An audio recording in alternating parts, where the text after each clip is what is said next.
E aí, irmão, tudo bem? Cara, você provavelmente deve ter vivido em algum momento da sua vida uma situação onde na sua mente você tava fazendo a coisa correta, você tava trilhando o caminho correto, tomando as decisões certas, só que no final você quebrou totalmente a cara. Pois é, na Bíblia existe uma situação onde... existe uma passagem, na verdade, onde um homem, filho, ele pediu toda a herança do seu pai e decidiu gastar ela com prazeres, né? Satisfazendo seus desejos carnais. E é a questão do filho pródigo. Ele viveu nessa vida devassa, chegou um momento que ele gastou tudo e ficou sem nada. Chegou até um ponto onde ele passou a servir comida dos porcos, só que ninguém dava comida a ele. Por causa da fome ser tão grande, ele passou a desejar aquela comida. E lá em Lucas, capítulo 15, versículo 17, ele faz a prática de um princípio muito interessante para a nossa vida, que diz assim: e caindo em si, disse: quantos trabalhadores de meu pai têm abundância de pão, e eu aqui pereço de fome. Né? Olha só que interessante. E caindo em si. Tipo, esse caindo em si, quando ele cai em si, quando ele enxerga a situação a qual ele se encontrava, quando ele olhou para dentro da sua alma e viu a besteira que ele fez, as decisões erradas que ele tomou, quer dizer, quando ele praticou o princípio do autoexame, é o princípio de eu parar, de eu olhar para minha alma e ver realmente se eu estou de acordo com a palavra de Deus ou não. É um princípio que a gente precisa fazer diariamente, principalmente no nosso momento de oração, nosso momento com Deus, não só no momento de culto ou na Santa Ceia, como o apóstolo Paulo fala, né? Examine-se, pois, ama a si mesmo. Não, mas de todos os dias a gente tá sempre se corrigindo, sempre sendo lapidado, sempre sendo moldado pela palavra de Deus, né, de usar a palavra de Deus como um espelho, onde eu procuro me tornar um reflexo vivo das escrituras sagradas. Então, quando o filho pródigo, ele colocou em prática o princípio do autoexame, ele viu a besteira que ele fez, ele mudou totalmente a sua realidade, tomando a decisão de voltar para casa do pai. Então, o princípio do autoexame, ele permite a gente chegar nos nossos erros, enxergar, né, quais caminhos que tem nos prejudicado, né, quais atitudes que tem destruído a minha vida espiritual, financeira, questão da família, né, quais áreas estão sendo negligenciadas. Existem muitas pessoas, tá aí, eu conheci um grande homem de Deus recentemente. O cara era tremendamente usado, né, em dom de revelação, em dom de profecia. Só que fora do púlpito, ele vivia uma vida totalmente bagunçada. A sua família não tinha aquela excelência por Deus. Era uma família que não era totalmente dedicada à obra, né? A sua vida financeiramente estava destruída, né? A sua casa era verdadeira bagunça, tudo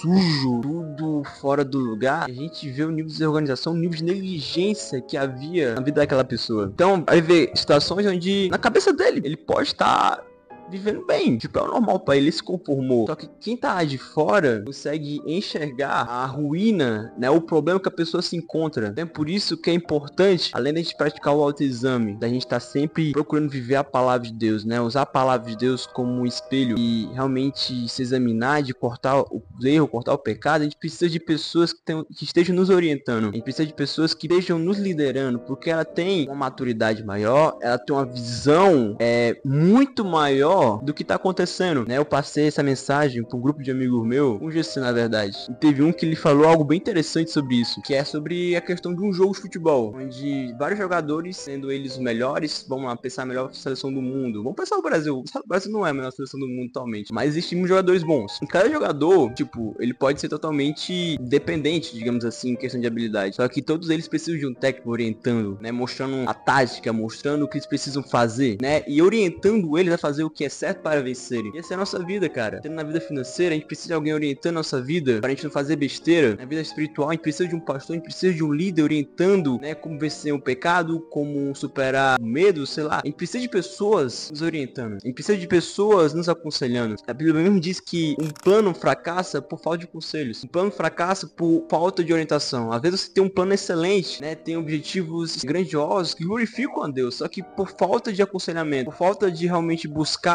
orientação com base na palavra, com base na orientação de alguém, você acaba se perdendo. Então por isso que é tão importante a gente parar, ler a palavra de Deus, ler as escrituras todos os dias, sempre sendo moldado por ela, sempre sendo orientado por ela, tendo pessoas que cuidam da gente. Então, a gente possa praticar a questão do autoexame, né? Se permitir realmente fazer esse check-up diário e sendo sempre ali, ó, fazendo raio-x, consultando nossos erros, consultando as falhas. É como um carro, a gente faz uma revisão de um carro para realmente ver se tá tudo ok. Se não tiver, a gente conserta. Se tem um pneu para ser trocado, a gente troca. Se precisa trocar o óleo, a gente troca. Entende? Essa é a nossa vida. Então, se eu vejo com base na palavra que eu preciso perdoar mais, não, peraí, eu vou perdoar mais. Se eu vejo momentos que eu preciso realmente dar mais atenção à minha família, peraí, eu vou dar mais atenção à minha família. E assim a gente vai vivendo. Então, que a gente possa colocar essa prática, que a gente possa viver isso diariamente, que a gente possa realmente estar sempre se moldando pela palavra e se permitindo ser moldado por uma pessoa muito mais madura que a gente, porque só assim a gente vai estar desenvolvendo, só assim a gente vai estar crescendo, porque só assim a gente vai estar vivendo a boa, perfeita e agradável vontade de Deus. Então, permita viver a palavra de Deus hoje, né? Procure colocar autoexame no seu dia a dia, no seu momento com Deus, e permita a palavra iluminar seus passos. A Bíblia diz que a palavra é lâmpada para nossos pés. Você pode não entender nada sobre a vida, você pode estar vivendo na escuridão. A partir do momento que você começa a colocar a palavra em prática, começar a conhecer ela, a viver ela, né?